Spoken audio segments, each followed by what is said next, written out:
Hey, boys. I'm always leaving that thumbnail up. All right, welcome back to Ring 2023. I'm Charles. Oh, McCurdy didn't unmute himself. Classic Zoom meeting. I'm Nathan. Oh, I'm McCurdy. No, Damn we it. don't even. You don't have the privilege now. Okay, You are check now this out. third. Check this out. Thanks, members. There you go. You're in a crawl now. Look at you guys. Which means Thank you, be like members. be like the old school Travis TLC. Do put an emoji in your name and then it'll be there. How fun is that? Wait till it comes back around. You can see Travis TLC. Anyway, yeah, if you are like these fellas and you become a member, you get emojis, you get a badge, all custom, and then you also get all our stuff ad-free if you value that. If you don't like waiting 5 seconds and then hitting that skip button, and then sometimes waiting 15 seconds, you can get on for $1. For $1, you don't have any of that. So isn't that great? Also, real quick, this show is now our like long form stuff, the Bond stuff, and then these live streams for 2023 new releases are now on Spotify, Apple Podcast. We kind of put out a poll to see what people use. They pretty much just use those, but there's a link to Anchor. What's Anchor? Anchor is a podcast hosting site that is actually owned by Spotify, free to use. And if you go to that link, you click that link in the description, that'll then lead you to the Anchor page, which then leads to all the pages. So whatever we're on is all centralized in that. So that is the well from where all podcasting springs. And they are uploaded as video podcasts. So on Spotify, you can watch them as video, and it actually looks really good. Some say it looks better than YouTube. So anyway, it's which may or may not be true. Here's the sacred list, fellas, which we're now reaching a point where it is to be also read.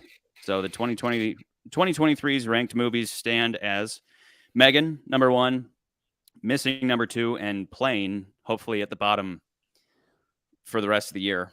I guess we'll see. We'll see next week, a coin flip on the M. Night Shyamalan if it'll replace it or not.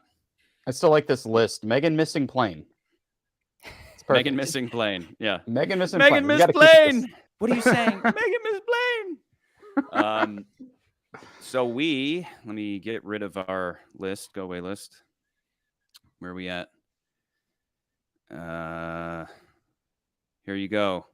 For anyone wondering, the pool. Casino Royale is coming. Oh yeah, Casino. Yes, please let's talk about that so people aren't freaking out. Well, yeah, the This does comments not have been heating replace up. the James Bond series. That is still ongoing. No. We can do 2 things at once. We can review multiple things. Maybe in the future, we'll review several series of movies, possibly TV shows, and maybe other things too, like Video games, beer, whiskey. That I would love to do. I would love to do some to break into video games. Is the dream. Anyway, okay. We saw Infinity Pool by Mr. Brandon Cronenberg. Hey, Charlie, I need to stop. Okay, never mind. Sorry. I was going to stand by my Nans. You had the pool in front of it. You had the poster in front of them. I just felt bad for Nans. Oh, get out of here, Nans. Okay. All right. Sorry, Charlie. Okay. So let me tell you all about this movie. Oh. What is an infinity pool? An infinity pool is a symbol of wealth. Infinity Pool, the movie, is about just that. Specifically, the power that wealth affords, especially when it comes to the removal of consequence. We live in an age where nobody trusts any powerful institution or individual whatsoever because they seem to act with impunity while the rest of us are forced to follow the rules. And that's exactly what we see on screen. Rich people vacationing at a Sandals-esque resort in a third world country where they literally get away with murder so long as they financially compensate the right authority figures who then pass the blame onto somebody else. This film puts us in their position of privilege and forces us to consider how we would behave in their place. Why not treat others like pieces of meat if one can simply purchase oneself a scapegoat to bear the consequences? Because after all, if there are no consequences, what incentive is there to behave decently whatsoever? oh, you'd still be a good person because you're such a selfless and caring humanist? Well, what if doing the right thing meant giving up your own life? Then what would you do? What unfolds is a textbook tale of Satanism. If Christianity is about self-sacrifice for the benefit of others, this story is about sacrificing others for one's own benefit, and how denying an individual the consequences of their actions and decisions effectively arrests their development. Over time, such people become nothing more than adult children. And this is the idea at the core of the film, witnessing the terrifying and satanic behavior of adult children. There are many parents today, especially those with power and influence, who think that by rescuing their children from consequences, that they are protecting their futures. In the end, all they do is create monsters, and all because such parents are very selfishly refusing to face the short-term pain and discomfort of seeing their child suffer punishment for their actions. Punishment that would normally facilitate that child's long-term development into maturity. For any of you out there considering raising your children this way, this movie is a warning for you, and a really, really disturbing one at that. Coincidentally, fellas, this is the third, you could maybe argue all the movies we've seen so far, like loosely plain, have been about parenting. Heavy themes of parenting so far in January. If that doesn't make sense to anybody out there, we will get into it. But in the meantime, let me remove the members. Thank you, members. McCurdy, what do you have to say about Mr. Brandon Cronenberg's? Oh my gosh! Awesome movie. So much to say about this film. If you want to go ahead and Charlie do the honors of bringing in the slideshow, McCurdy's new little tool that he's going to use today. We're going to have a little bit of fun with this one, gentlemen. So first off, we got Brandon Cronenberg is the son of Nepo, but he's a Nepo baby. He's a nepotism baby. He is the son of David Cronenberg. Here's David Cronenberg. Most famously known for Scanners, The Fly remake, and Videodrome. He's made some other movies, but these are probably the ones that most people remember him from. And then, of course, we have little Brandon Cronenberg. Oh, look at that cutie right there. Oh, adorable. This is the third of his films. These are his other previous works, Antiviral and Possessor. So Infinity Pool began. Do you know anything about those? Did you see those? I have not seen his other films. I did see the trailer for Possessor looked kind of cool. It was kind of like a sci-fi thriller where instead of sending in an assassin, they have somebody who possesses somebody close to the target, and then they kill them. Cool. Did he write those as well? I'd have to go back and look. I think he did. I believe he did. Okay, because the Apple did not. I was unaware of Mr. Brandon, and the Apple most certainly did not fall far from the tree. This guy absolutely does the same old body horror as his dad, but his father must be very proud of him. He's like, son, you do body horror just like Pops. Yeah. So good on you, Brandon. So this is what I found one of the most interesting things. So Infinity Pool began as a short story that only involved the first execution in the film, where the main characters watches an existential horror.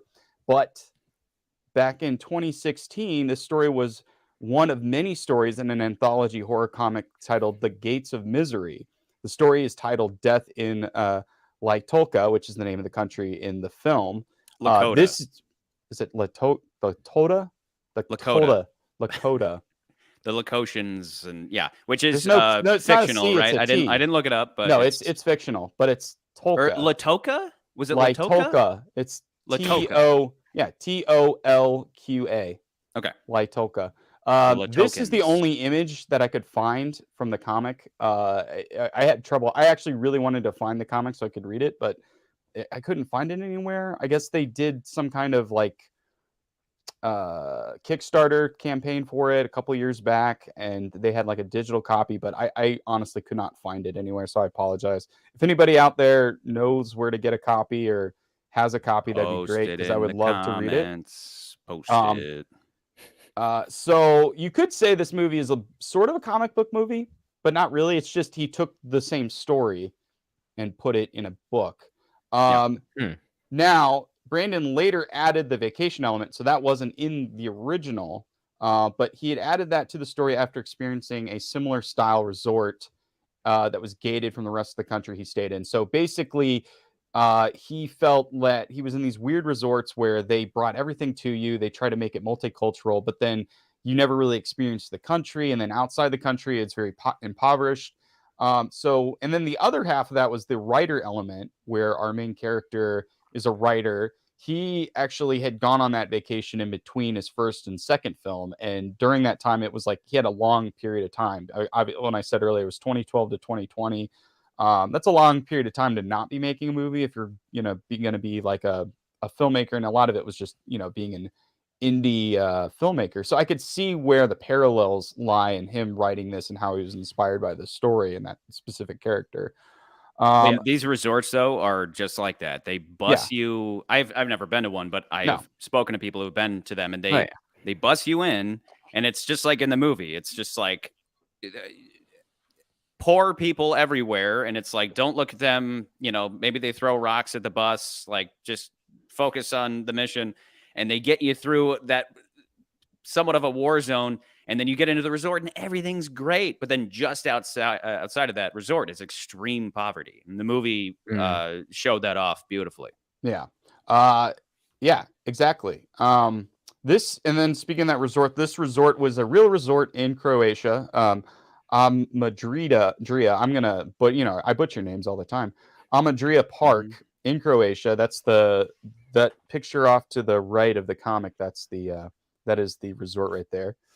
And this was hilarious. So according to Brandon, in a New York, this was in a New York screening that I'd found online, but he also had said this at the Sundance screening. So this has to be true. He stated that the actual FBI agents were there while they were filming, doing team building exercises. And wow. So they had some kind of conference was there during all this, and they had he had said in both interviews, he said they had drunken FBI agents stumbling onto their set while they were filming. They also would have things where it's like, don't sit, and they were just sitting in places they weren't supposed to be. So they had a lot of fun with that while they're shooting this film. Yeah. Now that the first part of primarily in Croatia, but then the other half of it was actually a really cool location, is this Hungarian abandoned power plant. Now that's where they shot all of the cloning sequences, the government building stuff, like all of that was in this more industrial looking power plant in Croatia. And you can notice in this one photo, you see the skylight in the where the command control was, and I believe you see that in the film where he first sees his clone. So that's just a really cool idea in itself, and I think they talked about it where instead of being some nice, clean, pristine cloning facility, it's this grotesque industrial looking place. Yeah. The last thing that they shot in the movie. Actually, hold on. Did I skip something? No, I did not. The last thing they shot in this film was the red goo in the cloning sequence. The goo itself stained the skin easily, so they had to get the shots they needed quickly because they didn't want to have to clean him off and reshoot everything. So you said they did it last. This was the last thing they shot, was these cloning sequences. In case he was going to be completely red / yeah. That's so really they wanted to make sure they washed him off. I didn't have a photo for this because I tried to look up a photo and then I quickly regretted it. The orgy sequence in this film, which is probably one of the most I enjoyed the sequence for the way it was shot. Let me just put it. Kudos to the editor on that one. Yes. So the way that they shot that is actually all practical in camera. So they would use diopters and gels. Diopters are basically a special lens that allows you to focus on one half of whatever you're looking at, and the other half it can be out of focus. Then they also use gels, which is what I'm using now to make my face look purple. And then they shot that. Then they would project it on another screen and then shoot it again and then do more gels. So all of that thing was done practically, and then they would bring it to the editor and they would piece it together shot by shot by shot. So it was a lot of work into that sequence. Can you imagine doing all that work and then you get an NC-17 rating and it's like, crap. What do we do now? Well. Speaking of which, yes, the film got an NC-17 rating. Did it? Originally? Yes. Originally. Okay. Originally. So the original edit for Release this movie... the Cronenberg cut. So I want the full orgy scene. Going to be porn. Yeah. The original edit was NC-17. They ended up just cutting out certain shots and replacing them. So it wasn't, and according to the director, it wasn't like a huge drastic difference. So the uncut version is not too different from what we ended up. I think they said that certain shots had to be scaled back and they had to like replace certain shots with other things. Because American rating system's really weird in all of that. If you have something that is maybe considered pornographic for too long, they'll lose their minds. But if it's like a second, they won't think about it. So yeah. Anyway, moving on, we've got oh yeah, so that was in NC-17. Sorry, I'm behind. So then we have another Nepo baby in this movie. We have Alexander Skarsgård. Nepo babies. But yeah, luckily we're dealing with Nepo babies who have talent, earned it. Yeah, they have earned, Tom Hanks style, earned this, and they do. And his Alexander Skarsgård even talked about in an interview about how like he talks about the Nepo baby thing, and he's like, yeah, I'm very grateful for my dad, basically. So every job I get, I have to thank my dad because, if for him, I wouldn't be, doing this. And of course, you have his dad. Oh, McCurdy, can somebody super chat McCurdy $50 so he can get better internet on Dragon Chat 2, the American remake, and then on the far right, you've got his brother Bill, who was in It. And then last year's Barbarian, which was also very good, in my opinion. So you've got that. Meanwhile, my last is stuck doing Andor. Who is? Yeah, his pop. Hey, he had a really good scene in that. I don't know what you're talking about, dude. Because you're not going to talk about Andor. Well, apparently, okay, Nathan. We're talking about Infinity Pool. Nans, I'm not going to stand by you anymore. Finally, we've got our lead actress here, Mia Goth. She's had a pretty big run this year. This is probably the movie that's going to put her over the edge. Dude, I had no clue. In Googling her for this show, apparently she dated my man Shia LaBeouf and all that. But I mean, if Satan is real, Satan looks just like that. That's what Satan looks like. She was terrific. It definitely makes me want to see the other two she's been in. What is it? X and Pearl? So she was in X and she was in Pearl, and then she was also in Nymphomaniacs, which Alexander's dad was in, which was a Lars von Trier movie. So when is she going to do the other Skarsgård? I know, right? And then this brings me to my last point, and Charlie, you kind of screwed it up for me, but you know what? I'm just going to go with my bit anyway. Did you guys know that she's in a relationship with the only person that I could say could play Charlie in a movie? Do you know who that is? Currently? Are they currently dating? Do you know who that is? Shia LaBeouf. Look at this. Does that not look like Charlie? Does Charlie not look like Charlie? Like Charlie, go to a 2-screen. And go they're to a both 2-shot. mentally unstable. Go to a 2-shot, Charlie. Yeah, go to a 2-shot. With him? Oh, I can't do that. With this. Yeah. What do you guys think? I can see that. It's my man Shia LaBeouf. So Charlie's gonna. Ever since the days of Even Stevens, and then years later, he starts doing big movies, and people start hating on him, and I'm like, nah, he's hilarious. He's fantastic, and he cares. It has nothing. He's one of those actors who he cares. Yeah, I know that last one has nothing to do with the movie. I just thought it's just funny to me. It's just and humorous. So that is all my notes on all my behind the scenes making of whatever you want to call this segment. For Infinity Pool. I have a quick question regarding Mia Goth.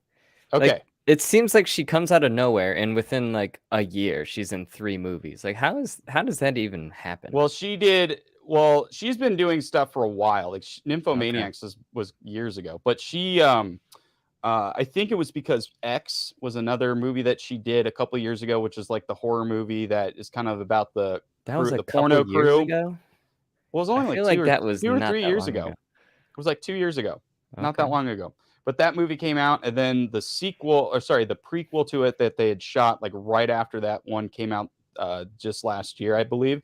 So usually in Hollywood, if you do like 2 or 3 hit movies and really quickly back to back, that'll bump your IMDb star rating or whatever you want to call it up the roof, you know. I just IMDb X and it says 2022. Yeah.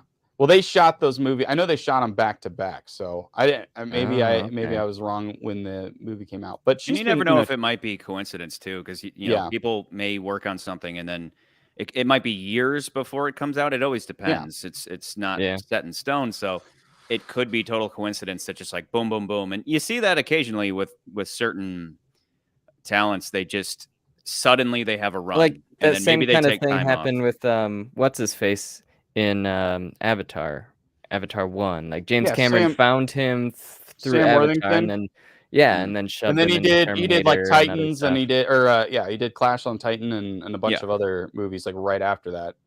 But he had and already everything kinda been fell off the in course. Terminator at that point, so Well, Terminator obviously they has the shot connection to James Avatar. Cameron. But yeah, they They did shot Avatar like before that, that. and that's to my point. James Cameron, like Avatar was shot, and then it took forever in post or whatever. So and then from our perspective, it looks as though it all came out at once, but it's like it was in the works for a while. These different, like, remember, we may have mentioned before, but I can't remember, but we went to school with Jake Lloyd, and AKA young Anakin Skywalker, and he I remember him talking. I remember talking to him one day, and I was like, what? Sorry, McCurdy. What was the third movie he was in? He did. I'll tell you the story. He was in a movie called Madison. Madison, right? Madison. That's the one about the boat.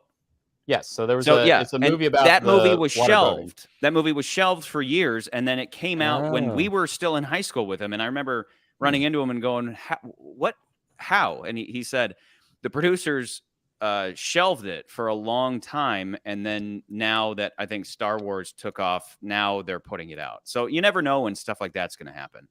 I remember talking to him about that one, and he said that the making of it wasn't a pleasant experience at all, and that was kind of the movie that he decided I'm done acting. Did he enjoy Turbo Man? I mean, I enjoyed Jingle All the Way. Jingle All the Way. Yeah. Arnold. Anyway. Yes, K1, you're absolutely right. We bullied Jake into submission. We're the only ones who didn't bully him. Yeah, we didn't bully Jake. We were friends with him. I was actually pretty close with him towards a couple of years I would ago, call him a close acquaintance. Yeah. I think McCurdy and I can both say that we've wrestled Anakin wrestled Skywalker. We did. Anyway, McCurdy, pass the torch, sir. Okay, Nance. This is all on you, buddy, because I know you went and saw this with your wife. Yeah, I want to know all about that. Like, what is hearing Charlie's opening rant? Why would you do that? Hearing Charlie's opening rant, I'm worried that you guys are going to be all artsy fartsy film school kids and be like, "You would, so good." No. You would, Nance. I can't. I just like action movies hated that shove popcorn in my face. Hold on, I don't hold on, like hold on, thinking. hold on. I don't want to. Nance is saying his comment. What is it, Nance? I won't say I hated it, but I did not enjoy it. I loved it. I loved it. Any movie that can make my face do this. Know what I got out of it? And I loved it. It's more of a joke than anything, but I thought the movie was about how sexual harassment will make you do messed up things and hang out with people you shouldn't, maybe. You mean like getting hand jobs? Getting jerked off? He was just trying to take a leak, and then Gabby comes out of nowhere. Okay, hang on. And then hang he on, comes hang on, out of hang on. nowhere, and then it turns into a whole cut mess his of the mic. movie. Cut his mic. He's giving away spoilers. Would you recommend it, Nans? We're gonna go through recommendations, and then we move on to spoilers, as per the usual format. Would you recommend it, Nance? Sounds like a negative. Okay, McCurdy. I have caveats. The caveat is obviously don't bring grandma. Would you recommend it? Would you recommend it? I would recommend it to my film friends, if that makes sense. So anybody who loves movies, I would recommend to people who are like cinephiles and you like, you love good movies. I would recommend it to them. But I'm not going to recommend it to everybody because I know people's test. The movie, apparently, you don't need to. The movie has an R/NC-17. It doesn't matter. All that matters is would you recommend it or not, and then nobody. you don't have to say the caveat of don't bring the kids because kids can't even get in. So I would absolutely recommend it. It was my kind of movie through and through. It was a movie about Satanism. It was weird. Moving on to spoilers, initial ranking for you, Nans. Are you? I have a You quick sound like a question. 3. Did anyone? No. But People literally look, so walked out. I want to get rid of the in list. my showing. I want to get rid of the list. Okay. What's your initial? Well, it sounds like you guys are at least above plane, and I would have argued maybe below plane. Oh my God, you're so wrong. I number would 1. rather rewatch I am numero Plane. uno. This movie rocked. Oh my This movie rocked. If you're an average person like me, don't go see this movie. Go see That's Plane. real. That's totally true. So far as you have to look for the deeper meaning, and that deeper meaning for me is everything I said about in the opening rant. And I will say this. I told my sister about this, and I'm like, this movie is about forcing people to see. If you're following the theme I laid out, it's forcing people to look at the ugliness of denying people consequences for their behavior. And most people don't want to see this. This is one of those movies that makes you feel gross.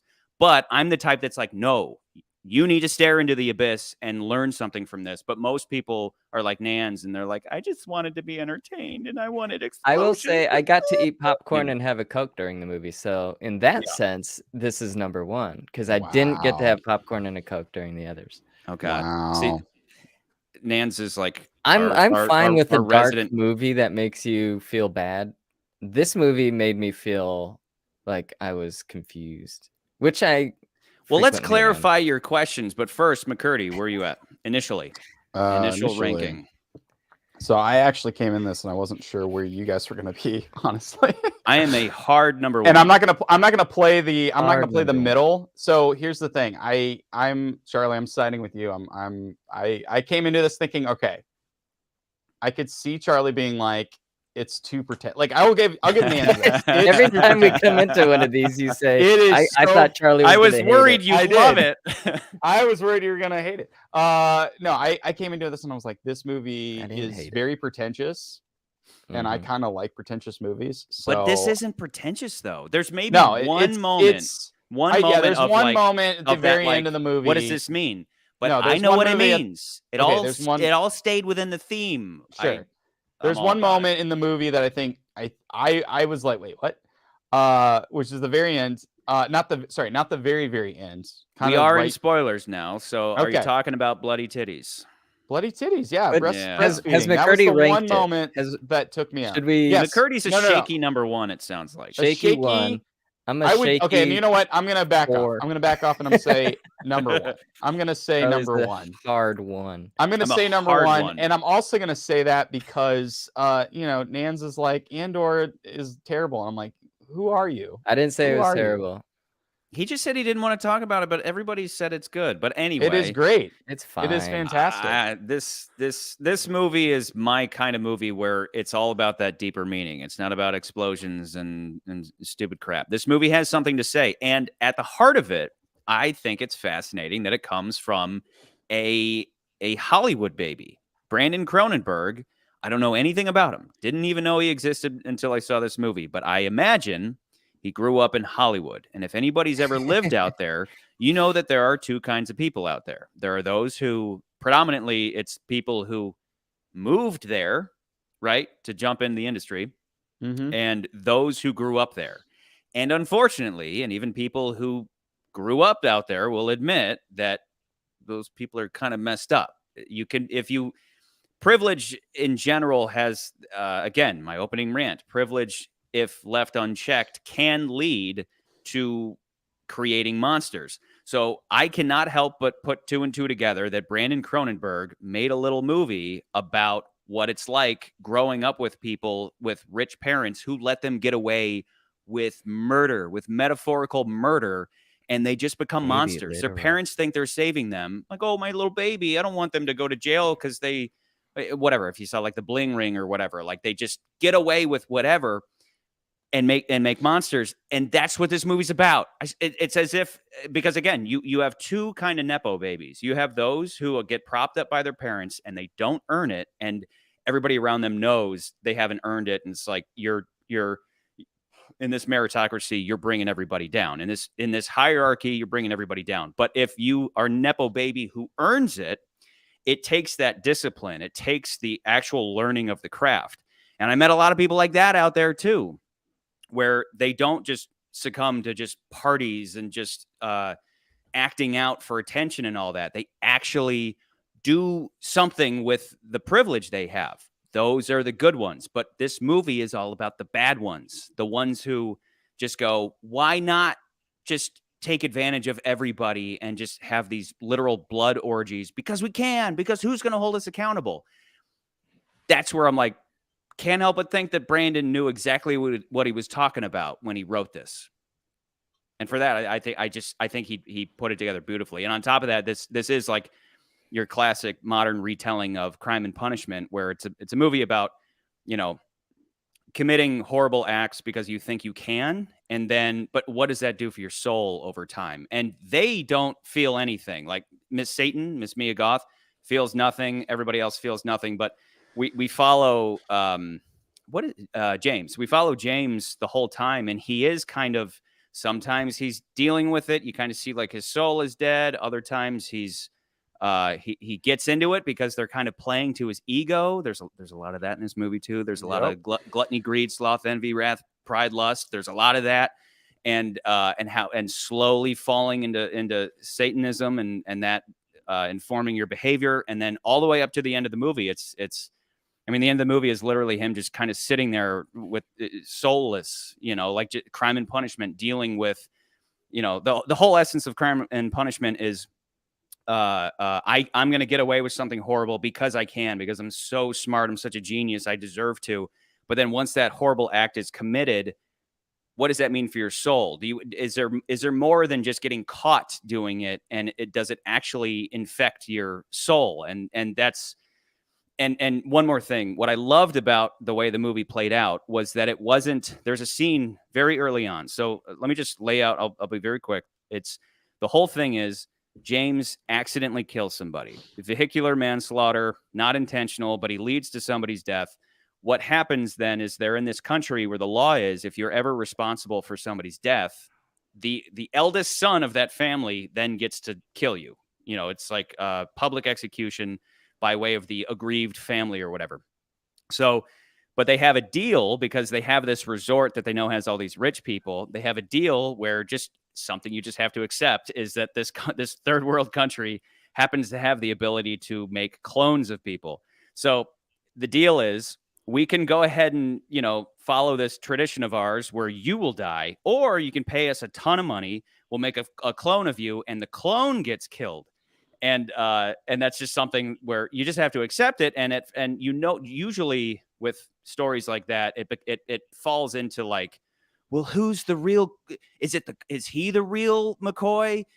Was he swapped out for a clone? And it starts to get into that stuff. And I was like, please don't go in that direction. That wouldn't really work for the story, and that would be kind of dumb.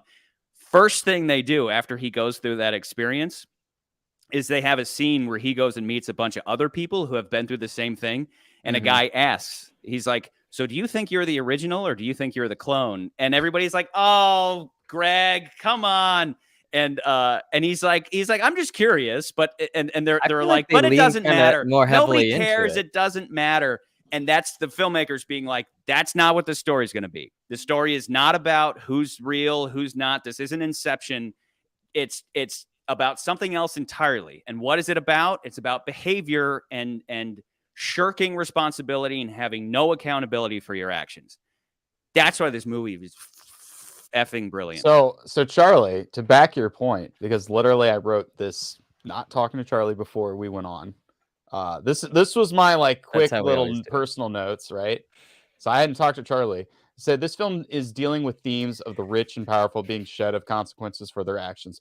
You could stop there and say it's an anti-ultra rich film, which I think a lot of people in reviews and stuff have said, oh, it made it's abuse. It's abuse. They would say like it's similar to, well, they would say it's similar to like White Lotus or Succession, and you could look like, you could say it's that, but you could be looking deeper. It could also be interpreted as our personal responsibilities for our actions and consequences that go hand in hand are important not only to society we live in, but to our own well-being. Even though the film is very graphic, I think most terrible thing is the end. How apathetic is the end with how apathetic the other vacationers are when going back into the real world. Exactly. However, Skarsgård character can't even bring himself to do so. His outlook and being have been severely altered. Maybe this is at least says something about him being a good person and that he's taking accountability or acknowledging the hedonistic lifestyle he partook in.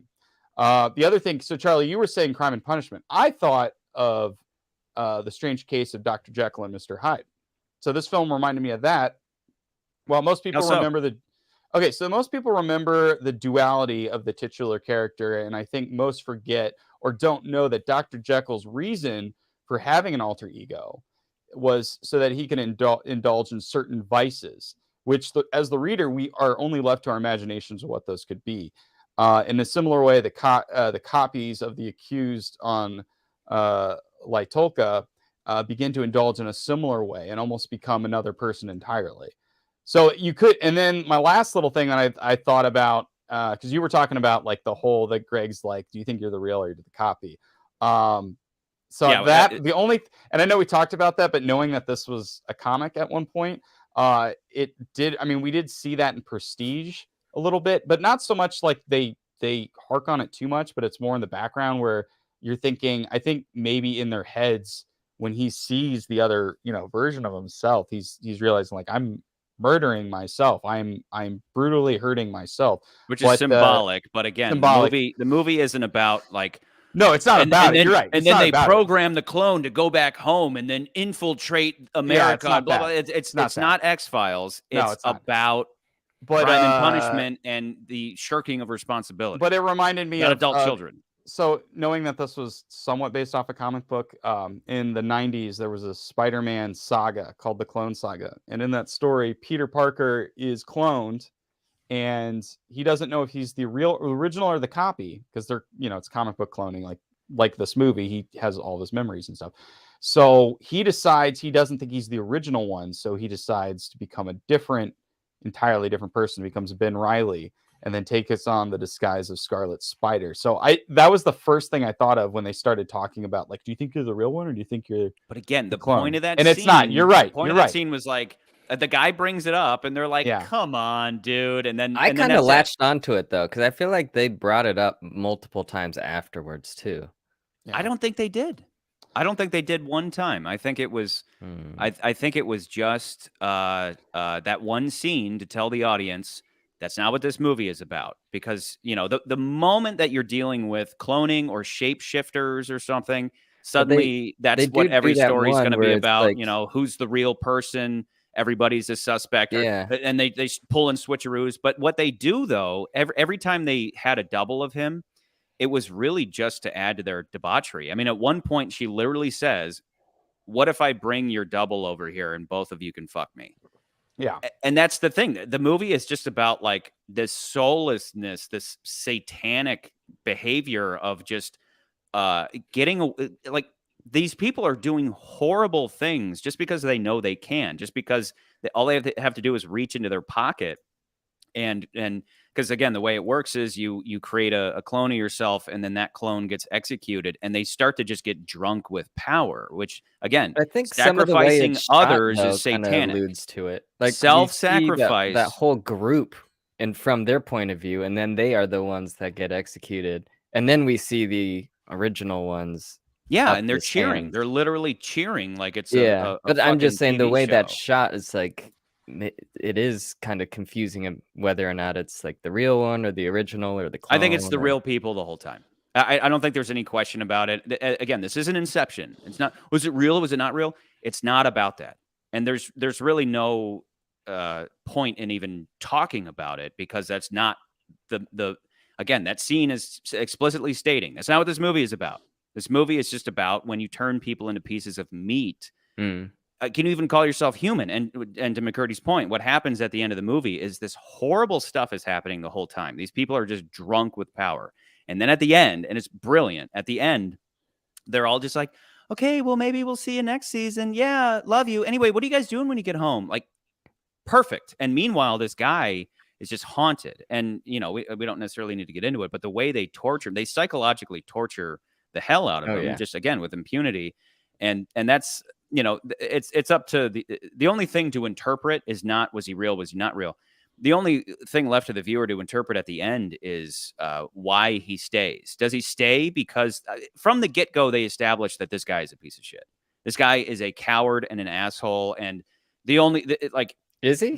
How did they do that? In this movie ropes him in by playing to his ego. It's like, I read your book. And then later she reveals she never even read his book. But his ego, again, pride ropes him in, lust ropes him in, gluttony, greed, sloth, envy, wrath, pride, lust. At some point, they pretty much hit all of this stuff that Satan is just feeding him to pull him over to her side. And then ultimately it leads to, again, not sacrificing himself. Again, the whole Christ story, the whole messianic figure is sacrificing yourself for everybody else.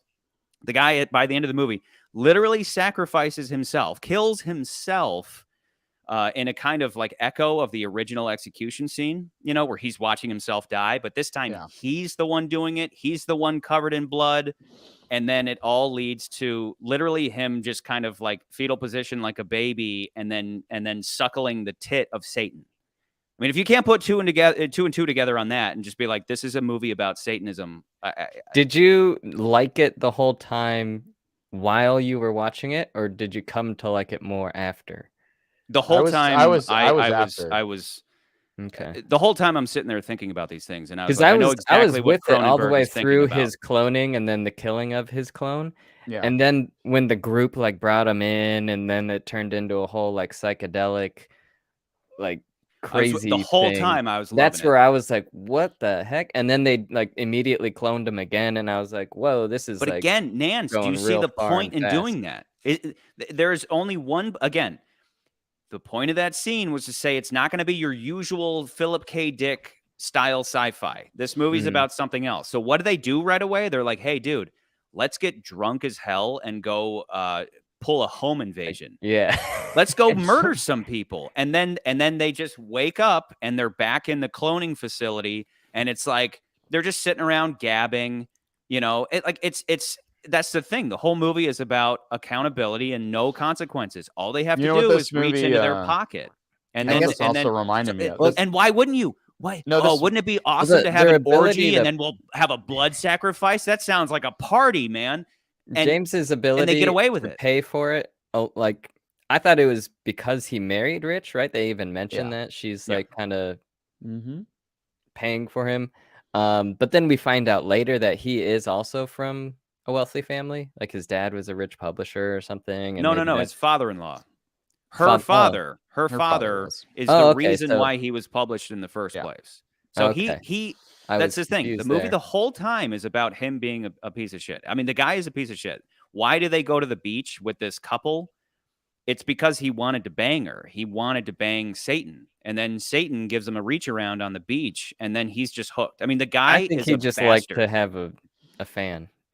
Exactly, No, because she played to his ego. She played to his pride, and then to his lust, and then his wife, James's wife is like she calls him out early on. She's like, "You're a scumbag. How could you watch yourself just get killed and not care at all?" And but at that point, we see a change in him. He literally smiles because it's like he has a little taste of power. And then right after that, that's where for me, that's where I was like, this movie's brilliant, is where then he goes to meet a bunch of other people who went through the same thing. And instead of being good people, instead of going back home and being like, I'm never going back there, they immediately start to game the system so that they can continue. It's like, well, why stop there? Why stop at vehicular manslaughter? Charlie, let's just go do whatever we want. You know what we didn't even talk about? You know what we didn't even talk about was... I forgot. Wait, one more point on that. One more point. No, on that. To wrap that up. To wrap that up. Good that's Lord. the play on words with the title, because again, an infinity pool is a symbol of wealth. An infinity pool is one of those pools where when you're in it, it combines with the horizon. It looks like it goes on forever. Wealthy people have those, or these high-end resorts have those. But the play on words there is that these scumfucks have an infinite amount of bodies they can sacrifice, an infinite pool of bodies that they can pull from as scapegoats to sacrifice in place of them. Again, that's Satanism. And you're going to sit there and tell me that the orgy scene wasn't a fucking satanic montage? Oh, it was gorgeous. It was like going to hell. I mean, it was terrific. And that's what I mean. That's where we say don't bring grandma to this movie, but this is the type of ugliness I think people need to face. It's like you should look at this ugliness apparently, because it shows how terrible the human soul can be when it's perverted and overtaken by Satan. And then again, cut to I mean, this all makes stuck in sense to Satan's me, but I tits. didn't get that from the movie. And You didn't maybe get if that Definitely. message was because you're more eating clearly popcorn and delivered, drinking soda. it was good. It was I mean, good. I was using hedonistic, but yeah, like basically the same thing as Charlie was saying. Yeah, Charlie, but there was a couple things like I forgot that in the beginning of the movie, they actually teased the idea that there were other people that had done this, because remember when they're in the resort, they're like, what's going on? And there's this guy on the ATV and he's like, causing all this mayhem. That was I'm pretty sure that was one of those guys. A local. They said that was a local. No. Okay, so they could have said that. They said it was a local. I know they could have said that, but how do we know that they weren't trying to keep a secret from the other guest? I think that was. You know what I'm saying? I think that was a local. You think so? I mean, I'm gonna go back. I want to go back and watch it. Maybe at say some it was point. one of these people, but it was somebody. The way they painted it was like the people of this country are they're not very friendly with us. And again, like these resorts exist, poverty all around, and then in the middle of it is all this wealth. And again, you watch those ads for Sandals. It's like come to Sandals and it's romantic and all this, and then outside the gate, literal gates of Sandals will be a third world country, and they make a point of saying that this country is very conservative. I get it. Yeah, I get it. Very I want to go back and watch it. You can't break the rules in this country. It's very, very strict rules for everybody, unless you have money. Then you can pay for the scapegoat. Would it have made more sense if they ratcheted it up? Like instead of starting with killing somebody and then just doing a home invasion? But that is ratcheting it up. That is ratcheting it up because it was accidental vehicular manslaughter. It's not he didn't go out and intentionally murder somebody. And then even the next thing was they weren't intentionally going out to murder somebody. They're like, oh, let's go be assholes and go into somebody's house and screw with their life and see what they're doing. And then, and then murder them. Yeah, and then we maybe murder them after the fact. No, the other thing, what the movie reminds me of is Clockwork Orange. Totally. I thought about it. Yeah, it has a lot of Clockwork Orange in it. And then the other thing I wanted to talk about was the whole the way this movie was shot. I loved it. I loved how this, like, the one thing that I took from it was that they really focused on Skarsgård for most of the movie. Like, it's a lot of the old Kuleshov effect. There's a lot of shots of him very tight, very close. And even sometimes we're looking at like just eyes, lips, and really like like just that alone just shows how much craft he has, where it's like, oh, we're really getting into this guy's mind without having to do some kind of like voiceover or anything. We really instantly know like, oh, he really wants, Mia Goth or whatever. That was something that I enjoyed a lot about this movie. It was just the way it was shot, the craft in it. Like, it was just a very well overall just put together movie from top to bottom. But it backs a really good story. Megan just kind of fell short at the end. And this is one of those movies that I'm watching and I'm praying. I'm like, please stick the ending. Please stick the ending. Like, I even at one point I really was at one point he ends up at the house of the boy whose brother he killed. And I was like, it'd be kind of cool if the boy just killed him right now while he's in a helpless state. And that was the end of the movie. But it wasn't. It kept going. Yeah. He had another like trippy, somewhat drug-induced satanic montage. And then it kept going. And it got even more brilliant, where again, by the end, everybody's like, okay, love you, bye. Like, they were doing all this satanic stuff. And then for them, they're just going to go back and just enjoy life. Yeah. And he's haunted. And, again, that like something that would have been a little more hard, fast, and easily interpreted at the end of the movie would be, and something maybe on the nose, but I actually would have liked, is he goes back to the resort and they're cutting around. He's kind of sitting by himself. And I maybe would have appreciated just seeing him floating face down in the infinity pool. That kind of would have been, I would have liked that a little bit. That almost would have been like an act of redemption for this guy who was just a piece of shit the whole time, but he doesn't. He lives on. And what does that mean? The whole time, this piece of shit is a coward and an awful person who's never had any power in his life. At one point, one of the characters, the wife of Satan, says to James's wife, "Why choose him? The guy has no money. Why did you pick him?" And she says, again, to throw the parenting theme back in here, she says, "It's daddy issues." Well, what do you mean? My dad's a famous publisher, and the one thing he told me was never marry a writer. And not only did she marry a writer, she married a really terrible writer who needs her money and needs her daddy's money. This guy is a pathetic weasel from beginning to end. And that's terrific for her. That plugs right into the theme. And she says, she's like, what kind of a man just lets somebody else deal with the consequences of his actions and can just watch it happen without caring at all? And that's where again, he hid the whole thing is that he can't leave the country. She leaves, but he can't leave because he doesn't have his passport. It's later revealed that he hid the passport because he wants to stay. He wants to stay in the only place he's ever had any power and just keep staying in this playground because everybody else is going to go home to their gated communities and have a good time, going to parties and stuff. And then once a year they come back here to like engage in Satanism. But he can't leave because it's the only place that's ever given him any kind of power, because apparently he wrote a book that nobody ever read and is an embarrassing piece of shit and can't even get his mind right to write a new one. So I just like, again, it's a movie that makes you feel it's like Requiem for a Dream. You feel like you got run over by a truck by the end. But I love those kinds of movies. They say something about humanity, and this was a beautiful trip to hell. It's fantastic.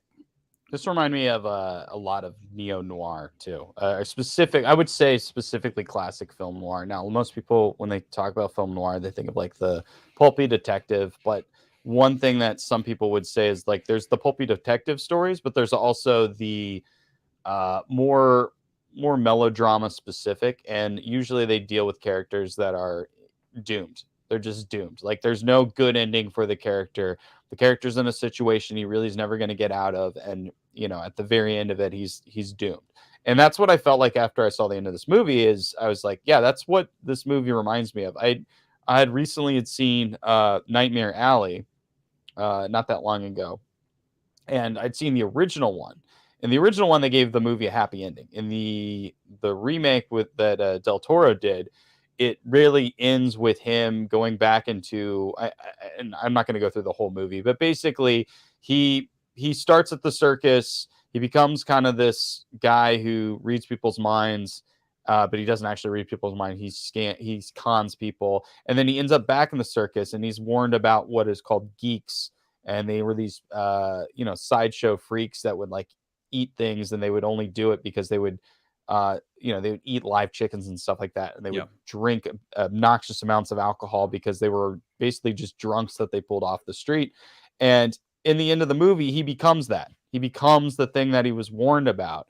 And you see this progression where he's basically like just this doomed character for the rest of his life. And that's the thing I saw out of this movie. It's like he had all this pleasure, all these great things, all this fun stuff that he could do. He had this orgy, and he got to murder people, and he got to have sex with the hot chick that he wanted to have sex with.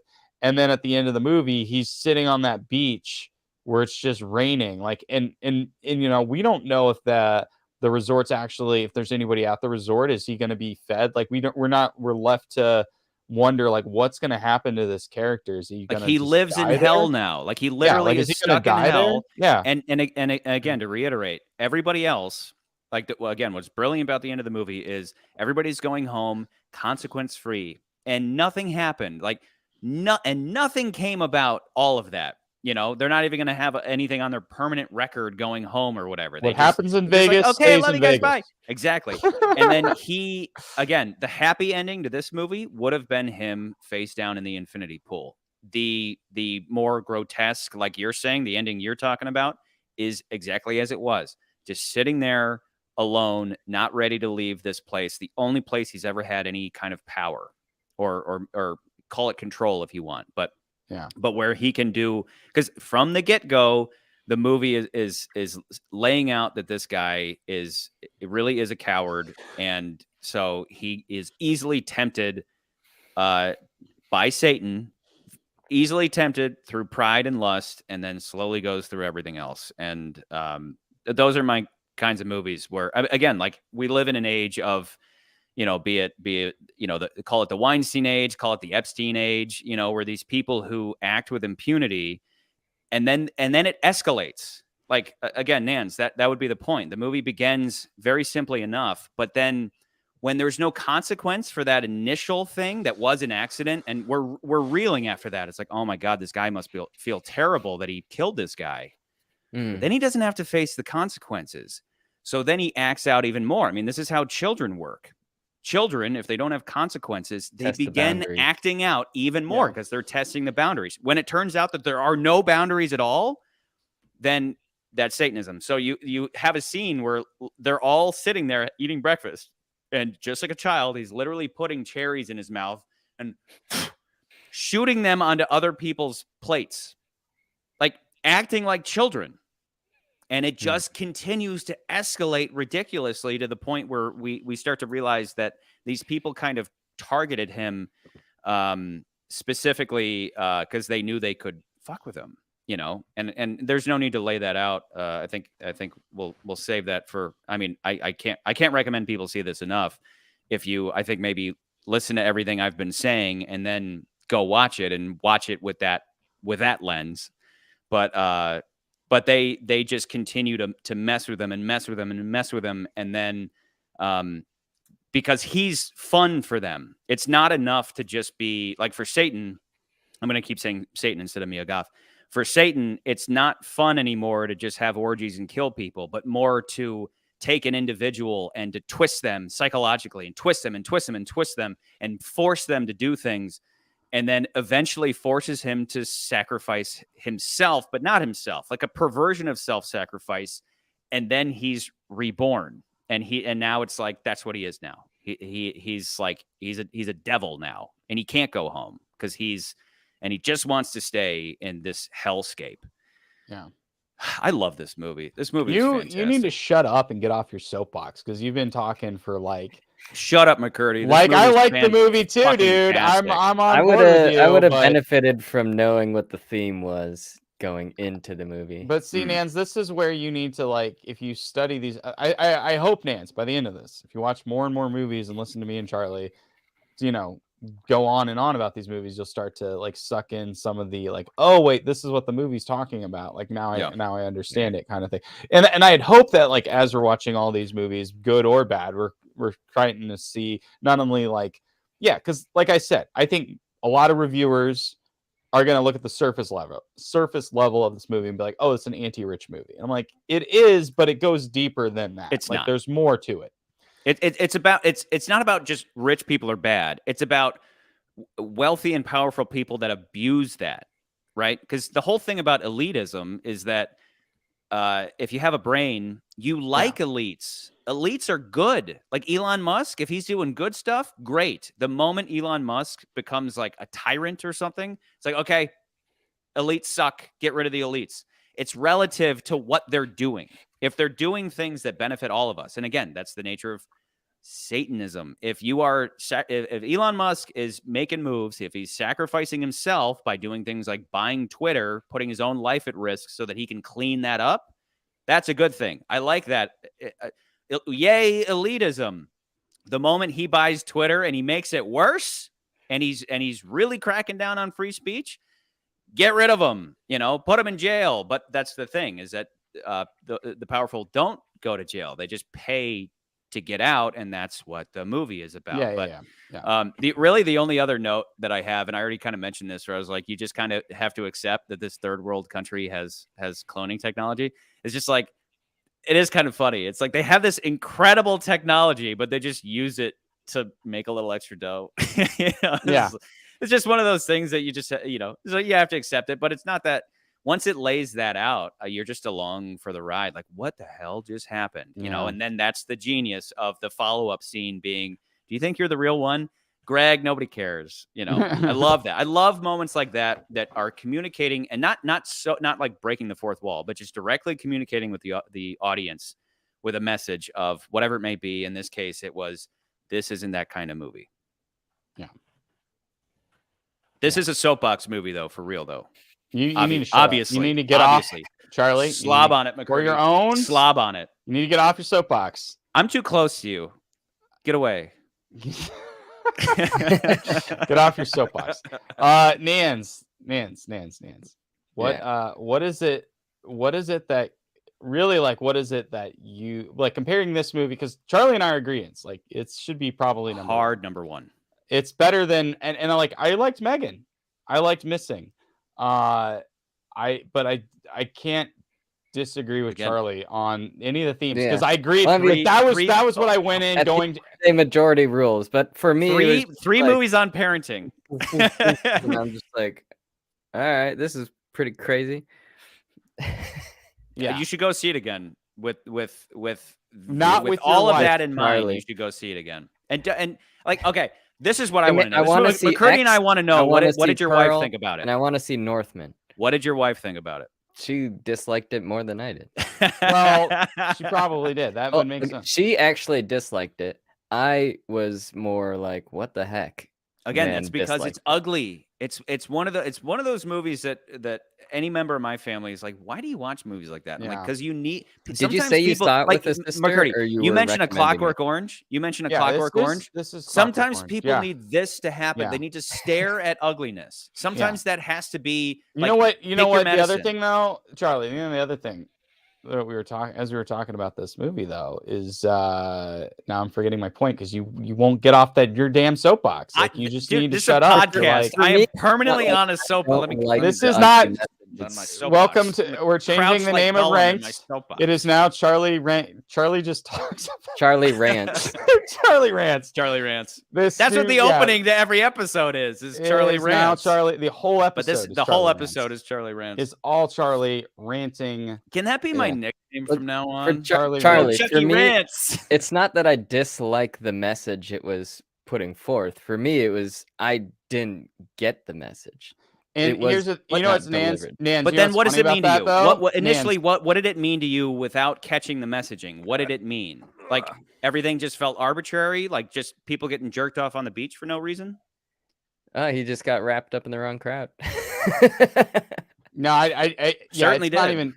And then it just turned into, I guess we're just getting into a bunch of debauchery. And if it was, but Charlie's point is, like, if it was just that he legitimately lost his passport and didn't pretend to lose his passport, then I would say, yeah, he got wrapped in the wrong crowd. But no, he wanted was this. Tempted by the dark side. He wanted it. Even during the first, like, watching his clone die, he did smile. So it's just like, exactly. Anybody who hasn't, first off, anybody in the chat, have you seen this movie? I think you maybe asked that. I've asked it, but I want to ask again. So please sound off again. If you haven't, please go see it. And when you watch it, every time you see Mia Goth, and Nans, I challenge you to, you probably won't, but I challenge you to watch it again and she's Satan. The whole time she's Satan. And even I was they saying that literally. To Bartoni, I'm like, watching this, like, for me, having watched our ranking video before seeing, obviously that's not possible, but before seeing the movie would have helped a person like myself. Yeah, I think this is definitely one of those movies.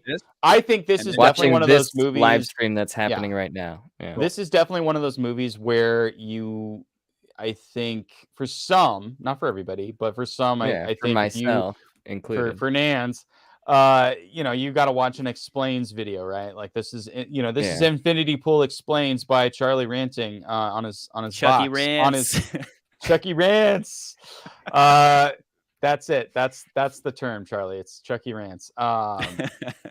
You're not supposed to come up with your own nickname, but I'm just gonna, for the record, we started with Charlie Rants, and then you added Chucky, so it's all good. I approve. It's approved. Chucky Rants is the new name. Slap it on a t-shirt. put it in change your little thing on the bottom from McCurdy to Charles to Chucky Rants. Chucky Rants. Stand by your Nans, Chucky Rants, and McFuckface. I think you're still. Wow. I think that's what you still are. Wow. One Bond episode, and you're still McFuckface to me. Wow, you're a piece of shit. Well, he did enjoy this movie. You are the devil. I agree. I enjoy the movie. You know what's really funny? Is it number one? Because I'm not gonna like. I agree that it's a hard number one. Like hard. Like try to stand up for Megan. Megan had some Megan. Let me pull up the list. Megan and Missing and in Plane. What's his name was he was a father. The movie wasn't about parenting, but Megan and Missing had heavy themes of parenting, especially Megan, of course. Go back and watch that episode.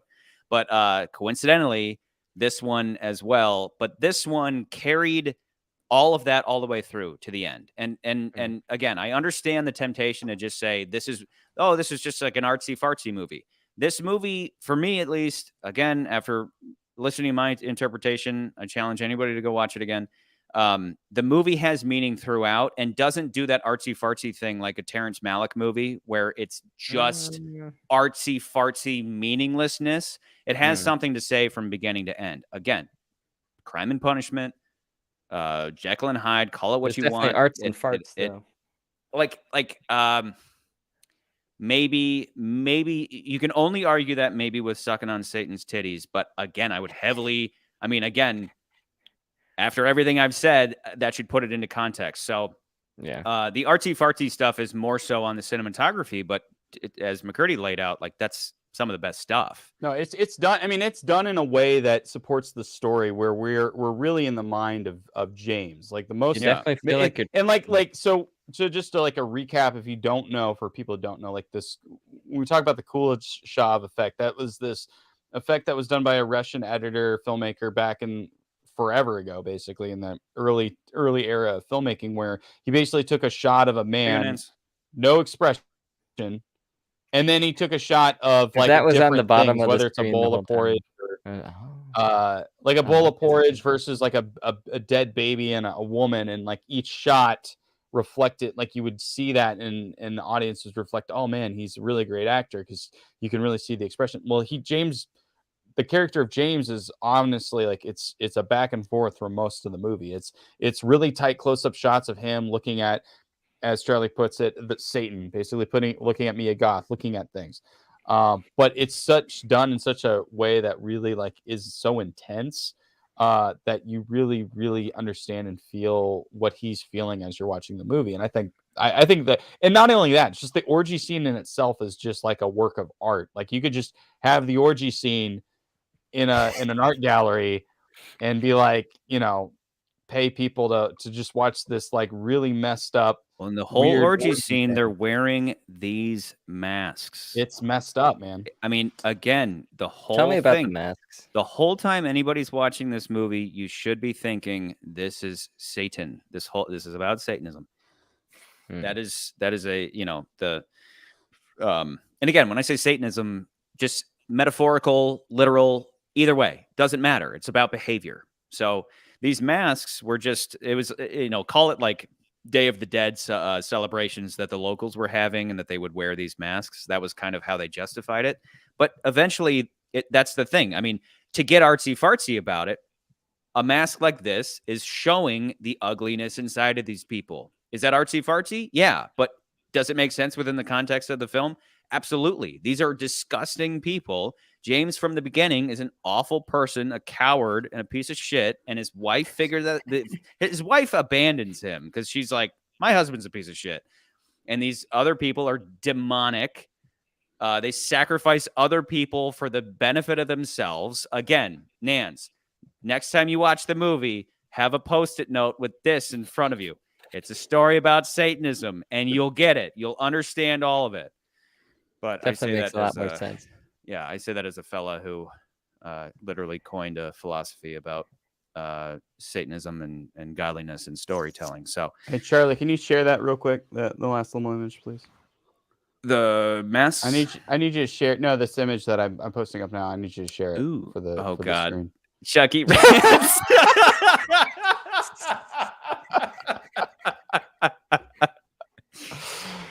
Oh Yeah. Slap it on a You t-shirt. guys, it's a movie about Satanism. So anyway, I loved it. It's a hard one for me. Like, come at me, bro. If you want to if anybody wants to argue Megan was better, come at me. Come at me, bro. I mean, this is everything I hoped it would be. It was One was of these fucked days, up, Char, it let's was ugly. watch X, let's watch Pearl, and then let's watch this again. My girlfriend, as Shia LaBeouf, my girlfriend is Satan, aka Mia Goth. Oh, again, appropriately named Mia Goth.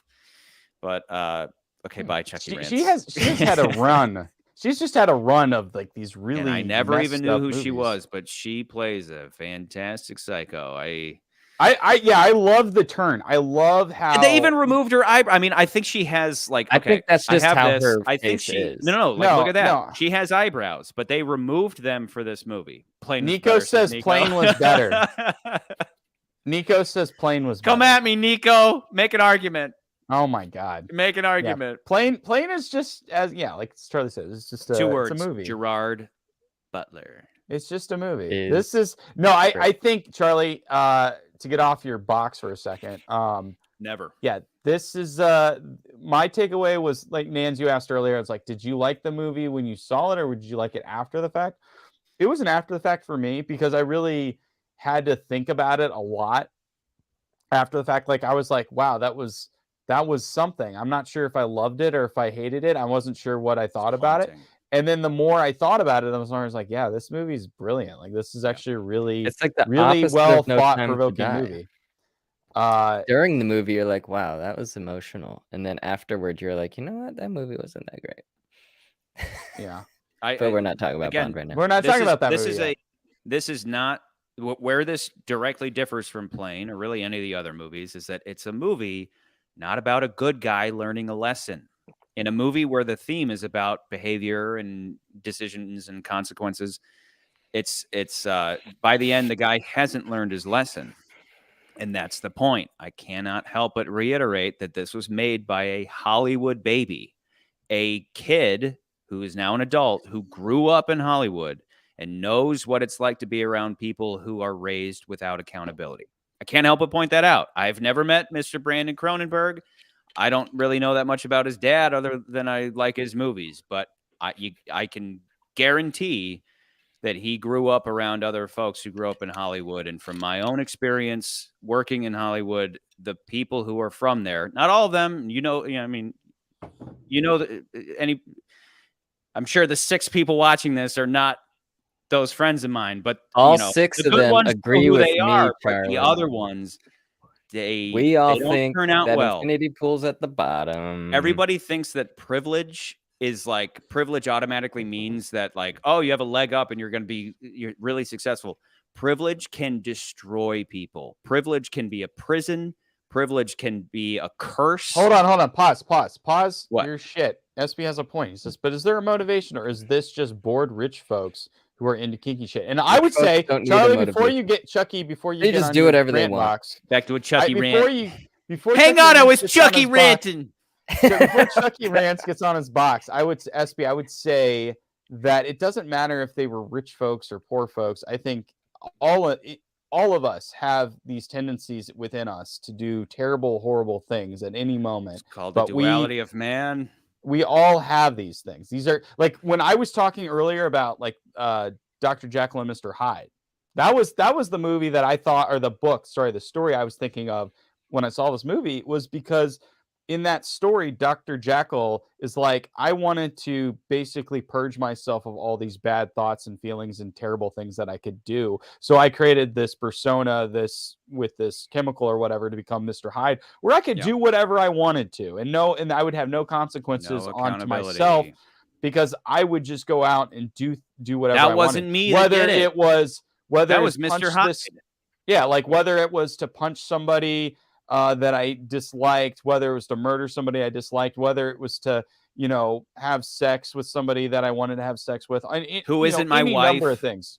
Who isn't my wife? Any number of things, right? And we all have these tendencies within ourselves. Like I honestly don't think, this is a very profound thing to say.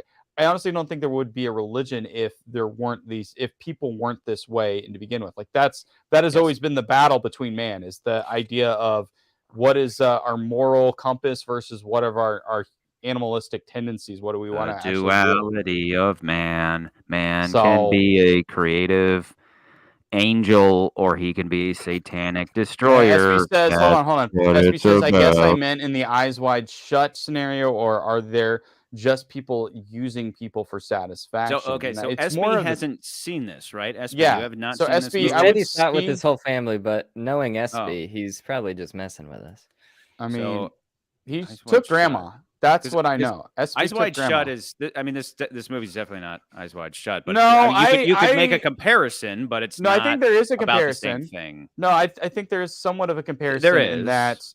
In Eyes Wide Shut, it's about a man who realizes being married is the best thing for him, because in the beginning of the movie, he's like, his wife is cheated on him, so he's like, I'm gonna go cheat on my wife, and so he goes through all these different scenarios where he's about to do it, but then he's like, no, and then finally he meets the Illuminati where they're having this crazy sex orgy, and then the next day he realizes that all these scenarios that he almost came very close to having sex with all these people would have been a terrible thing if he had done so. I think one of them, it was like, oh, the woman he almost did have sex with had AIDS. Another one was like the woman was underage. Like there's specific things that he's like, oh no, this was like safe harbored.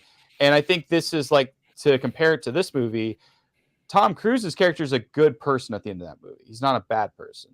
This movie, on the other hand, he's a bad person throughout. And I think if the question is, the end of the movie is, do you interpret it that he learned his lesson at the end of the movie, or did he not learn his lesson at the end of the movie and decides just like what you were saying? So like I took it as he learned his lesson in the fact that he realized he was doomed for life and he was stuck in that position and he couldn't go back to the real world.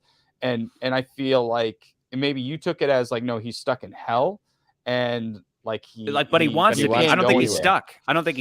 Yeah. I think he chose to stay because, again, it's the only place he ever had any power. What's the phrase? Like, it's better to rule in hell than to serve in heaven. The guy would rather, instead of going back to his wife who rules the roost and she has all the money, and it's embarrassing because he's a fuck up. The guy's a fuck up. He's a piece of shit who is easily, again, to bring duality of man back into it. Everybody pretends like if they were tested like this, that they would do the right thing. But again, when the right thing is giving up your life, and all you got to do is unload your wallet into the government's hand, and you can avoid consequence. And at first we're like, oh my God, is this movie going to be about this guy reeling after taking a life? And he feels bad. He feels bad. But then when he gets away with it, he's like, kind of felt good to have that power, to be able to take life, and I don't need to feel guilty about it, and somebody else paid for it. I kind of, again, I'm going to act out. I'm going to escalate it. I'm going to do something even worse. And every time they escalate it and they do something even worse, they just get away with it again because they just keep reaching into their pocket. And that's the thing. That's why the movie's brilliant, because it forces us to ask that question of, if I could do anything I wanted, like a video game, everybody here plays video games. In video games, you can do whatever you want with no consequence. Yeah. Why do we not do the same thing in real life? Well, because there would be consequence. But what if you were rich enough to not have to face those consequences? Oh my God, would I do the same thing these people are doing? I mean, that Satan chick was really hot. Oh my God, maybe I would. I got to sit and think about this. Would I do that, or would I go home with my wife? I love movies like this, forcing you. And most people, I would say this, people who don't like this movie, they're the ones who don't want to face that, because they know deep down, Nance, deep down, you're a devil. You're a devil, Nance. And that's why you don't like this movie, because it forces you to face the devil inside you, you sneaky little fuck. I want to Chucky, get off the box for a second. So, Chucky, listen. Trying to get to you. There we go. Chucky. Go ahead. No, wait, hold on, Chucky. You can put your little picture of yourself. I have it shared. Chucky Rance, baby.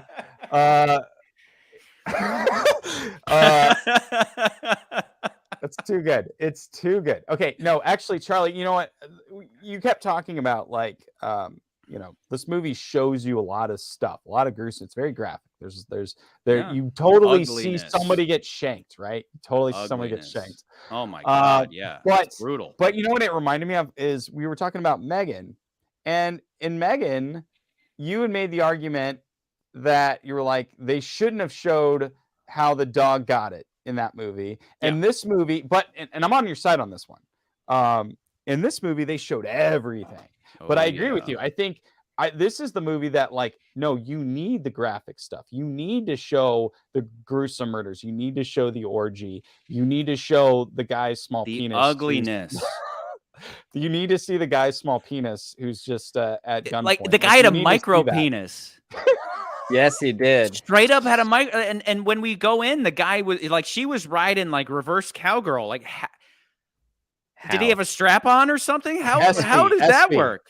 SB. Okay, so to answer SB's question, makes sense. So why do you think audiences or critics are flipped? Because audiences are nans. I agree. Yeah, it's basically what Charlie and I are saying is that critics are understanding what this movie is talking about. Audiences are just freaked out by, oh, I just saw this weird orgy scene and what murder, does it mean? and like, what is that? And not understanding like the behind the meaning of it. And I think that's really why, because I think it was SB or somebody put in our Discord. They were like, why, he posted the Rotten Tomatoes scores and it was like 80%. You remember my response? My response was, I don't trust anybody, because on popcorn movies, the audience is always going to a popcorn movie. Yeah, that's what I'm saying. On a popcorn movie, they're always the audience is always going to be like, well, I liked it. And then when it's that's why they post the two. They post the critics and the audience. But I never trust either, because the audience is typically just going to be like, Nans, literally no offense, because we understand that Nans is just an average moviegoer who would rather watch Casino Royale because it's got explosions than watch like something that makes him forces him to think. That's Nans. That's where Nans lives. Is a man of the people. And then critics have a tendency to like artsy fartsy crap. So I don't trust anybody. But this movie does not appeal to Nans. It makes grandma uncomfortable because she doesn't like to face the demon inside of her own duality. She's just like, no, I'm an angel. I don't want to face Satan. So grandma's not going to like it. And then if critics didn't like this movie, I don't see critics not like this movie, but when critics don't like a movie, maybe it's political, maybe it's something else, whatever. I don't trust anybody. Only motherfucker I trust is me, dog. Listen, check your rants. The only thing I read when I would read I didn't read the reviews specifically, but I just kind of gauged it a little bit because I already had my own opinions on it. But I think some people were saying this film's empty, and I would be like, no, bullshit. This is very backed and supported as to, I don't need to, you can rewind the tape. I don't need to start Chucky rants again. It's like pressing a button with you now. It's always been that way. So let's just not do that. Let's not do that. Normally there's editing involved. So, with this live stuff, there's how much alcohol, that, so. How much alcohol does Chucky rants have? Dude, I'm on my 4th Mickey Ultra. I mean, nothing. So that's like nothing. A beer and a half. I got to drive to Kentucky tomorrow, so I'm not trying to get super schwasty. That's not that far. Come on. Yeah, Charlie. Yeah, K1. K1. For every movie ticket we sell, we make 50 cents. I am shilling this movie hard. I secretly hated it, but I need y'all to. Speaking of which, subscribe to Regal Unlimited right now. Use the referral code in the description. AMC, dude. Regal's a Regal sinking in town looks like Regal is a sinking. I really ship. do love Regal. It's just I like walking into a theater where I'm the only person because I'll give everybody's you got this. AMC. Oh, and get this. You guys have Nicole Kidman who's just going. It's Chucky rants. No, you got Nikki rants talking about how much she loves movies for half an hour. What do they have for me? They have a funny sketch before every movie where everybody's talking a movie lines. I don't have any of that. None of that. I don't need to find out about Zoe K1, Niles, you have not seen this, season right? 9. whatever. It's I want to on, know I if don't know. K1 has seen this. I assume that nobody ever sees these movies before we talk about them, but They need to. I would love go see it and gotta be then hard. come back and comment on this and tell Well, me if I'm full of it. Charlie, I do have a question though. Because you guys are more up on this than I am. Are any of these guys out of the United States? Are they? Because that could mean a reason. That could be a reason why they may not see this movies, or they're seeing them before us. That's Has this not seen a worldwide release yet? well, this movie. So the other thing I was going to say is like this movie had just played at Sundance. Like it premiered at Sundance and then it got released. That makes sense. So it was this was like the midnight Sundance movie that everybody wanted to go see, and obviously Charlie got a hard on for this movie. You know what I'm saying? Mine was hard, but Satan not was like, hot, bro. Probably Satan just was 'cause hot. He is Shia LaBeouf and he likes Mia Goth. That's true. Okay, K1 says he has not seen it, but wants If to you know. poke Shia LaBeouf with a needle, I feel that pain. That's how connected we are. Okay. So every time he's with Satan, I feel a fire crotch. You know what I'm saying? Charlie, I hope you grow your beard out so you can look exactly like Yeah. that photo. Go back and watch certain episodes of Bond. You I'm look sure I look exactly like that too. Yeah. Yeah. So the SB says from the 4 films, I've only watched Megan and Plane. Okay. That's unfortunate. Mm. Again, I would SB. I would definitely go see Missing. More I think about it, I would see Missing and Infinity Pool over watching Megan and Plane. But where it's at. It makes sense where it's at in the list, but you need to see both of those movies. And I mean, if I'm being honest, like Missing and Infinity Pool. Walking out of this movie, I was ready to puke in the trash can and then go home. I mean, this is one of those movies where you walk out into the sunlight and you're like, oh my God, existence. I mean, it is literally during the and day? figuratively a trip to hell. I mean, it is this man takes a trip to hell. So of course you're going to feel like shit You know by the what? time They you should leave. just But I turn love Regal those kinds of into movies. like X-rated film cinemas. Nans, when and they can just when play I saw Infinity Pool this, still. NC-17, the occasional NC-17 Yeah. only plays at Regal, and And Yeah, Charlie wait. will go in the middle of the day and watch Infinity Pool and be like, Nans, "Oh, when I saw this movie, there was 3 people in the theater. Every one That's of us decided there was only 3 of us, but we all decided to sit because you have to put your ticket in. So Mhm. I am more naturally putting myself before the walkway, like before the middle part of the theaters, because I'm like slightly closer to the screen, and I like that actually. Mm. And after I watched this movie, I was like, I should have gone back, but but we were all in the center. We were all in like row 7 for all of us, which was like dead center for the theater. But there were 3 of us, and there was some young guy that was probably like either he was 18 or just barely 20. 69 mega heard our calls. No, wait, 69 really? mega heard our calls. We should but have Vance, can you been- block them? I don't know Yeah. how. You But just we you just click were- on the here I can do it, but you just Yeah, we click can- the I don't I can see do it on hamburger. YouTube. I only see it here in Yeah, stream. probably There, I got popping it. up. I got it. But I remember sitting in the theater and I turned to that kid behind me and he's like, "Yeah, that was the weirdest movie I've ever seen in my life." And I'm like, Yeah. It was a weird movie. I'm not gonna. I like. But that's if why you I said, don't have context, Did you I tell think him to that become a ranked member and I didn't. subscriber? this I is didn't, why I we're should've. here, fellas. We're I should here. have said this. Yeah, I mean, the I'm gonna every time I Not- go to not- the not movie, to- I should not to bring get- like a printout with the QR code and just hide Yeah. it somewhere. Yeah. But the just reason why leave a sticker. I wanted to start doing this in the first place, just personally, was that I would have people calling me up after a movie came out. They'd be like, "I don't know what this meant, and I need you to tell me how I should feel about it and what it means." And I would go off on Chucky rants, and then eventually it's like, "Why don't you do this?" So hopefully, y'all watching this appreciate that. But that's why we're sitting here with microphones in our face. Why should anybody care about what we have to say? Well, hopefully, because we have some insight into what the meaning behind something, rather than it just being fruity patootie, artsy fartsy crap that is meaningless. Yeah. This movie is not that. And I'm the guy I yeah. call out. I hate artsy fartsy crap. You show me a Terrence Malick movie, and I'll show you some artsy fartsy meaningless crap. So But- Charlie, Occasionally, something like this lands, and I'm like, my boy Cronenberg. That apple did not fall far from the tree. Good on you, Nepo baby. Chucky rants out. So I watched before this movie, I wanted to go see Skinamarink. Yeah. Okay. Which you I wanted did. to go see Skinamarink, and I saw it. And it wasn't a movie we were gonna Remembering? list Thank because you, Gortonium. Thank you. it's not a big movie. But yeah, anyway, I went and saw that movie. That was an artsy fartsy movie.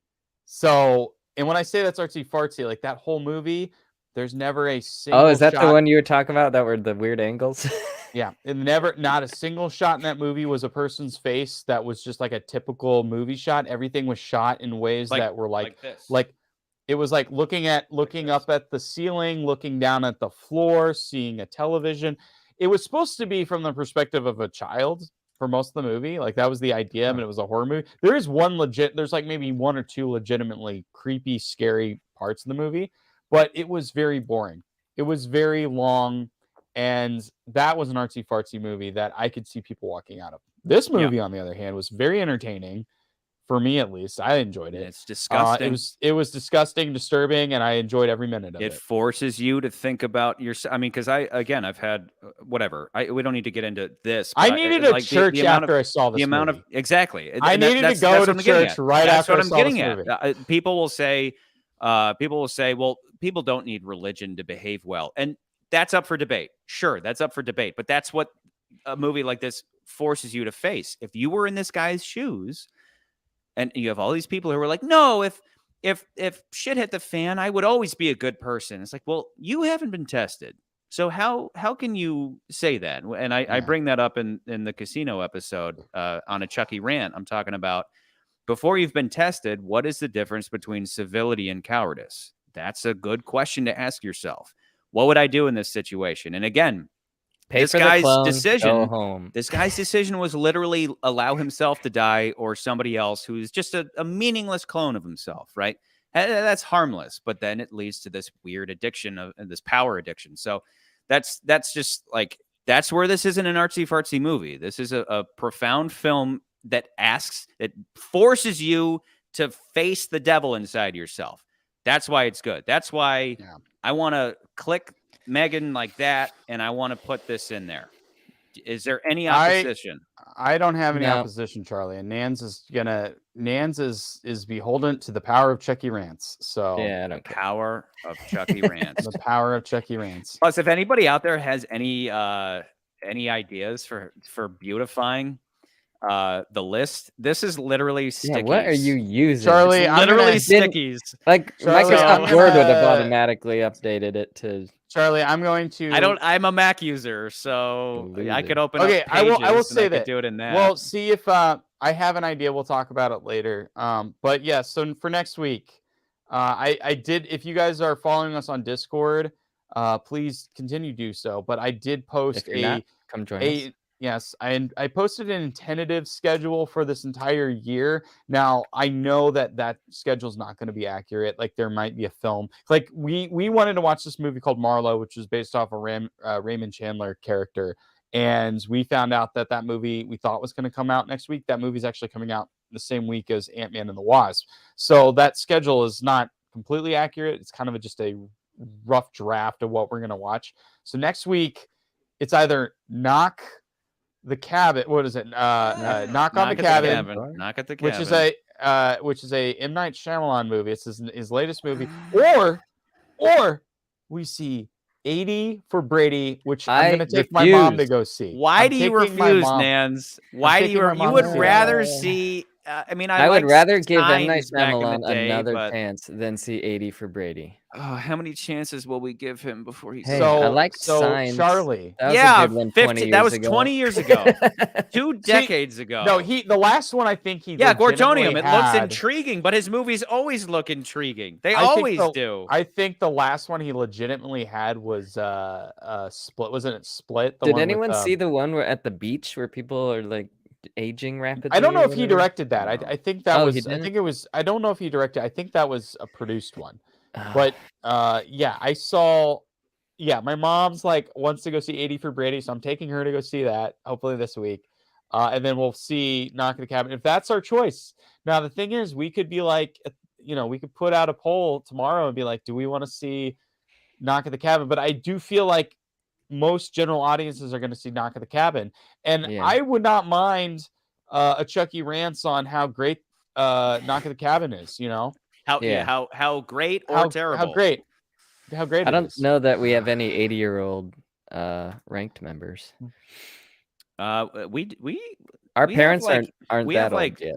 we have some Charlie in the is 60 to Charlie. 70 range. We do. Charlie we is basically span an all 80-year-old ages. man. I'm not kidding. We span. I could pull it up. We span all ages. That's But because Charlie predominantly is an we're 80-year-old man. predominantly we follow the FBI's profile for like serial killers. It's like 25 to 35 white males.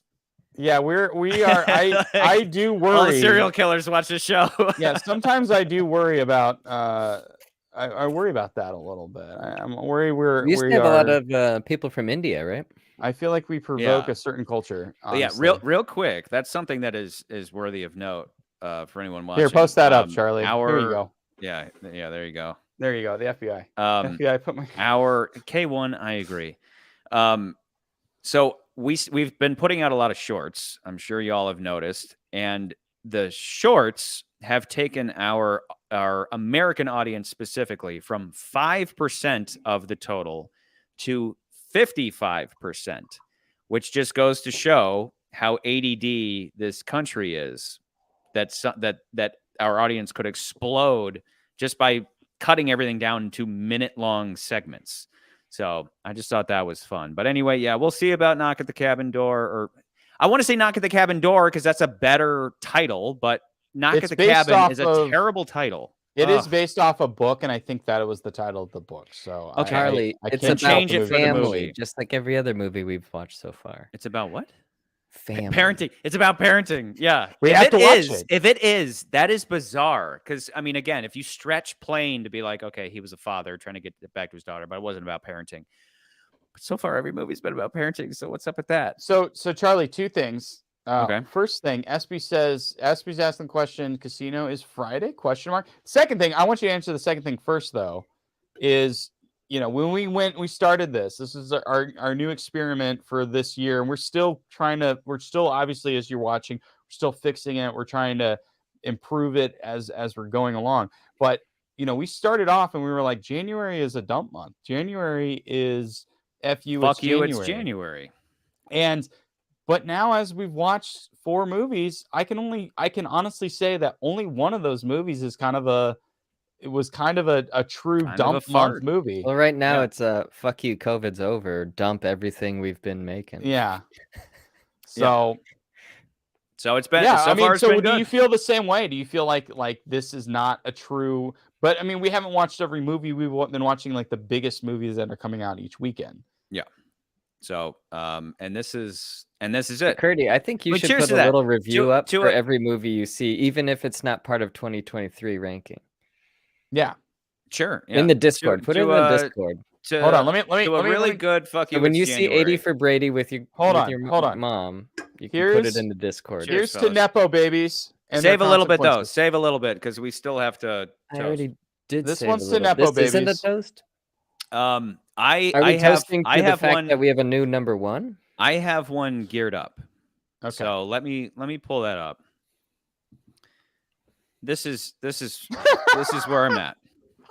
Shia LaBeouf, Chucky rants. Chucky rants about his girlfriend. Mia. No, we need to put Chucky. Where's Chucky rants? This is the toast I propose, fellas, for the end. Okay. All right. For Satan, aka Mia Goth. She was excellent. Which is going to cover up Nans, but actually, we need to do this right. We got to do this just like when we do Bond, when we do this. But it's hard because you have to click everything on. But I say to Mia / Satan, to Satan, aka to Mia, I'm not going to toast to Satan. Fair enough. I want to see your other movies, and I do want to see Northman, even though I hear that's a we should do it movie, right? We should see Northman. Can we watch it on your OLED, Char? Yeah, let's do it. We should watch both of those. Say goodnight, fellas. To you, hail Satan, but not really. Hail Mia. Absolutely not. Hail Mia. Good night, y'all. Hail.